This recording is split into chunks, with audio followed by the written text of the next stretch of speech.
বন্ধুরা, আসসালামু আলাইকুম। চারিদিকেই দেখতে পাচ্ছি সিদ্ধান্তহীনতা।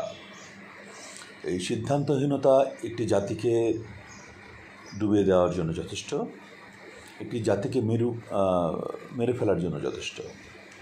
একটি জাতি অন্যরা গ্রাস করে নেবে তার জন্য যথেষ্ট। যে জাতি সিদ্ধান্ত নিতে পারে না সে জাতি তো দিকভ্রষ্ট।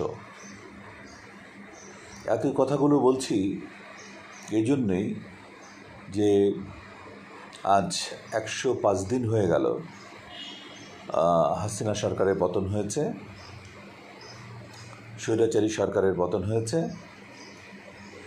যেই আওয়ামী লীগের পতন হয়েছে সেই আওয়ামী লীগকে হাসিনার পিতা শেখ মুজিবুর রহমান তিনি নিজেই কিন্তু 1975 সালে এই আওয়ামী লীগকে কবর দিয়ে উনি বাকশাল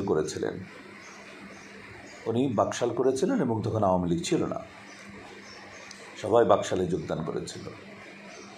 তা আওয়ামী লীগের যিনি দেবতা সেই ব্যক্তি নিজেই যখন আওয়ামী লীগকে নিষিদ্ধ করে বাকশাল করেছিলেন, তখন বর্তমানে এতটা বছর পরে এসে 50 বছর পরে এসে সেই স্বৈরাচারী সরকারকে এবং তাদের এত জঘন্য অপরাধ, মানবতা বিরোধী অপরাধ, হত্যা, গুম, ধর্ষণ, এই সমস্ত জঘন্য ধরনের অপরাধ যা আন্তর্জাতিক অপরাধ ট্রাইব্যুনালে বিচার শুরু হয়ে গেছে, এত কিছু করার পরও সরকার কেন সিদ্ধান্ত নিতে পারছে না যে এই দলটি নিষিদ্ধ করা হবে কি হবে না? আমাদেরকে স্পষ্ট জানিয়ে দেওয়া হোক।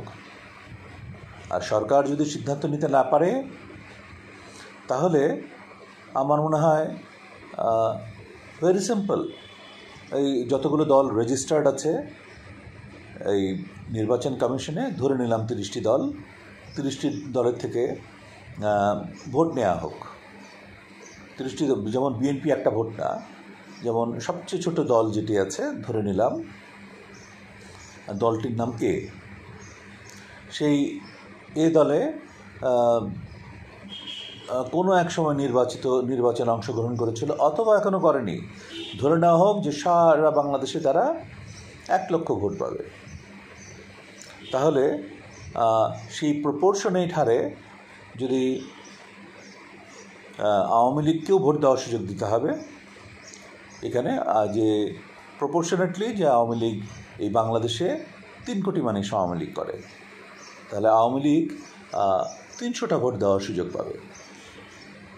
বিএনপি করে 4 কোটি মানুষ, তা বিএনপি 400 ভোট দেওয়ার সুযোগ পাবে। আওয়ামী লীগ নিষিদ্ধ হবে কি হবে না, ঠিক এমনি করে প্রপোর্শনেটলি সব দলগুলো ভোট দেবে। ভোট দেওয়ার পর দেখা যাক যে নিষিদ্ধ হবে কি হবে না, সেটা সরকার কিন্তু রেজাল্ট একদিনের মধ্যে পেয়ে যাচ্ছে এবং সেটার উপর ভিত্তি করে, এটাই কিন্তু জনতার রায়, জনগণ নির্ধারণ করে দেবেন। জনগণ কীভাবে নির্ধারণ করে দেবে? তো এটা একটা প্রক্রিয়া হতে পারে যে অন্তর্বর্তীকালীন সরকার সমস্ত দলকে চিঠি দিয়ে সমস্ত দলের মতামতগুলো নিক এবং এই দলের মতামত নেওয়ার সময় দলের বিভিন্ন স্তরের বিভিন্ন নেত্রীর কাছ থেকে মতামতগুলো নিতে হবে, যাদের একের অধিক হ্যাঁ না বলার সুযোগ রয়েছে। যেমন অবশ্যই রয়েছে বিএনপির, অবশ্যই রয়েছে আওয়ামী লীগের, অবশ্যই রয়েছে জাতীয় পার্টির, অবশ্যই রয়েছে জামাতের, অবশ্যই রয়েছে আরও বেশ কিছু ছোটো ছোটো দল যারা আছে তাদের, এরা একাধিক ভোট দিতে পারবে। আবার কিছু কিছু দল আছে যারা একটা ভোট দিতে পারবে।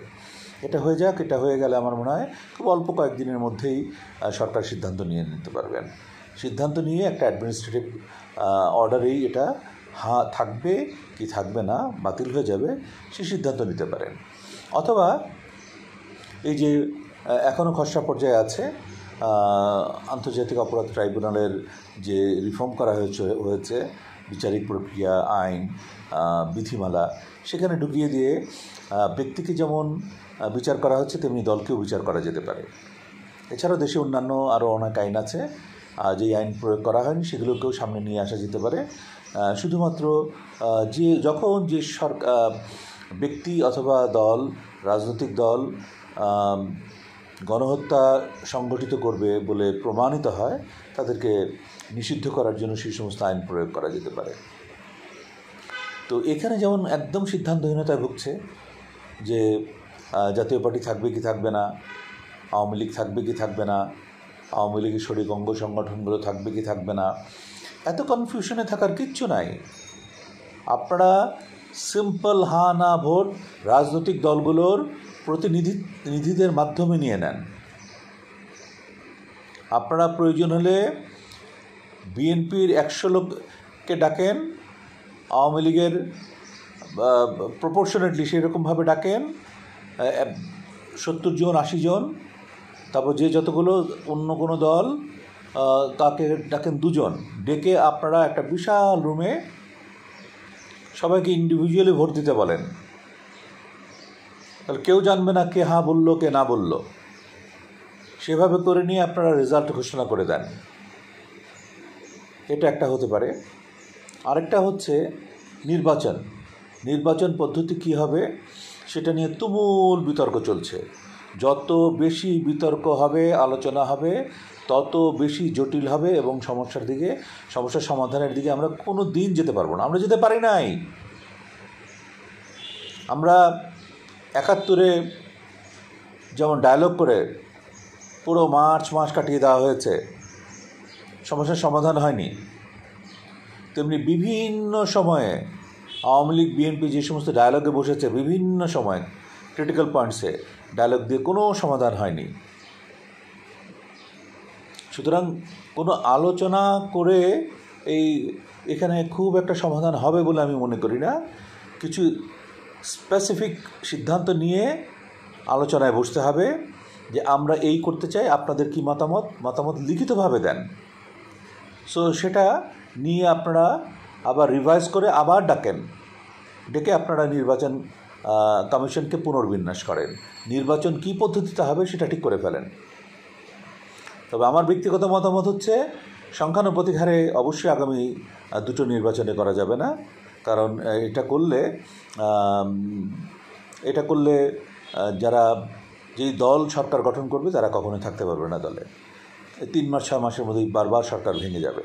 কারণ বাংলাদেশের বর্তমান অবস্থা যেরকম, এই সংখ্যানুপাতিক হারে নির্বাচন দিলে এবং সেখানে যদি আওয়ামী লীগ নির্বাচনে অংশগ্রহণ করতে পারে, তাহলে সেই সরকার আর কখনোই থাকবে না।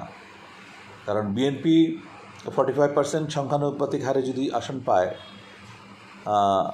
আর আওয়ামী লীগ যদি 30%ও পায়, তাহলে আওয়ামী লীগের সহযোগীরা আছে জামাত, জাতীয় পার্টি, অন্যান্য, ওরা সবাই মিলে পেয়ে যাবে 55%। তো ওরাই তো সরকার গঠন করবে। এবং সেখানে যদি বিএনপি বিভাজন সৃষ্টি করতে পারে, তাহলে সেইখানে সরকার ভেঙে যাবে। আর বিএনপি যদি সরকার গঠন করে, ওরা বিভাজন সৃষ্টি করে সরকারকে ভেঙে দেবে। সুতরাং সংখ্যানুপাতিক হারে এই ক্রিটিক্যাল মোমেন্টে, এই রক্তক্ষয়ী সংগ্রামের পরে, এই আমাদের ফ্যাসিস্ট সরকারের পতনের পর তাৎক্ষণিকভাবে আমরা সংখ্যানুপাতিক হারে নির্বাচন হবে সেটা আমরা ভাবতেই পারি না, ভাবা উচিতই না, এটা অন্যায়। এবং এটা করতে গেলে যে প্রক্রিয়ার কথা বলা হচ্ছে শুনতে পাচ্ছি যে এটা তো অনেক ব্যয়বহুল প্রক্রিয়া হয়ে যাবে সেই যারা নির্বাচনে অংশগ্রহণ করতে চাচ্ছে। আবার আরেক দিকে দেখা যাচ্ছে যে এমনও হতে পারে যে কেউ আর ইন্টারেস্টেড না ইলেকশনে যাওয়ার জন্য, কারণ কেউ তো কোনো এলাকাকে প্রতিনিধিত্ব করবে না। ওনারা সবাই এমপিরা প্রতিনিধিত্ব করবেন দেশকে। তো কোনো এলাকার উপরে তাদের কোনো খবরদারি থাকবে না, কোনো এলাকায় তাদের যাওয়ার প্রয়োজনও হবে না, কোনো এলাকার সুখ দুঃখের সাথেও জড়িত থাকার প্রয়োজন হবে না, মানুষ কীভাবে আছে সেটাও তাদের জানার প্রয়োজন হবে না। যদি তাই হয়, তাহলে জাতীয় সংসদে বসে ওনারা কী করবেন? ওনারা কেমন করে জানবেন কোথায় কী হচ্ছে? স্থানীয় সরকার তো স্থানীয় সরকারকে নিয়ে ব্যস্ত থাকবে, আর যদি অভ্যাস খারাপ হয় লুটপাট নিয়ে ব্যস্ত থাকবে। সুতরাং এই পদ্ধতিতে যাওয়ার কোনো মানেই হয় না। অ্যাটলিস্ট আগামী 3-4টা নির্বাচনে মানুষের মানসিকতা সম্পূর্ণভাবে চেঞ্জ করতে দেন। নির্বাচনের জন্য মানুষ যে অর্থ খরচ করছে সেখান থেকে দূরে সরিয়ে দিন, তাহলে দেখবেন ধীরে ধীরে আমরা সংখ্যানুপাতিক হারে নির্বাচনের দিকে যেতে পারছি। এখন আপনারা নির্বাচন কমিশনটাকে খুব স্ট্রংলি গঠন করেন, প্রত্যেক সেন্টারে সেরকমভাবে প্রোটেকশন দেন এবং কোথাও অর্থের বিনিময়ে যেন কেউ নমিনেশন না পায় সেদিকে নিজ নিজ দলকে দায়িত্ব নিতে হবে। দলের মধ্যে গণতান্ত্রিক চর্চা অনেক বেশি চর্চা করতে হবে। তাহলেই কিন্তু আমরা আর এই পদ্ধতিই পরিবর্তন করতে হয় না। একটু ইমানের সাথে রাজনীতি করেন, একটু ইমানকে সামনে রেখে আপনারা দেশকে গঠন করেন, তাহলে দেখবেন আমরা সবাই ভালো থাকবো, দেশ ভালো থাকবে, আপনারাও ভালো থাকবেন, পুরো দেশবাসী ভালো থাকবে এবং আমরা একটা বিশ্বে মাথা উঁচু করে আমরা বাংলাদেশি হিসেবে পরিচয় দিতে পারবো। তো আজ এতটুকুই। আপনারা সবাই ভালো থাকুন, সুস্থ থাকুন। আল্লাহ হাফিজ।